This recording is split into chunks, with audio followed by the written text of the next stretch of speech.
D'abord à Kosiam, le président du Faso reçoit 2 délégations, celle de Windiga Energy, une entreprise impliquée dans la construction de la centrale solaire des INA dans la boucle du Moul, et ensuite une délégation de la Chambre de commerce et d'industrie du Burkina. Chacune de ces délégations est allée faire le point de ses activités à Roch-Marc Christian Kaboré et le remercier pour son engagement à faciliter le travail sur le terrain.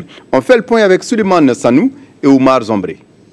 L'énergie au cœur des échanges entre Benoît Lassalle de Windiga Energy et Roch-Marc Christian Kaboré, président du Faso. Benoît Lassalle est venu présenter le projet d'énergie solaire et aussi remercier de vive voix le locataire de Kosiam pour son accompagnement dans la réalisation de ce projet qui est une grande première au Burkina Faso. Nous avons lancé les travaux de cette première centrale qui est l'aboutissement d'une entente PPP avec le gouvernement et nous avons développé toute la technologie, tout le savoir-faire avec les équipes internes et externes pour arriver à un projet de 20 MW qui peut aller même jusqu'à 30 MW.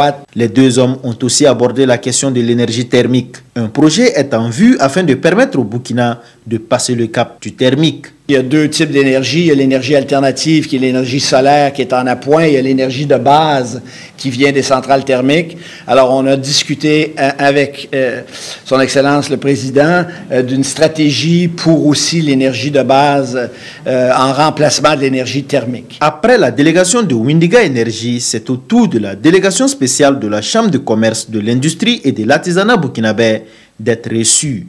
Elle est venue faire part du bilan des activités avant la tenue des élections consulaires. Nous avons fait part au président du travail que nous avons pu accomplir pendant toute cette période.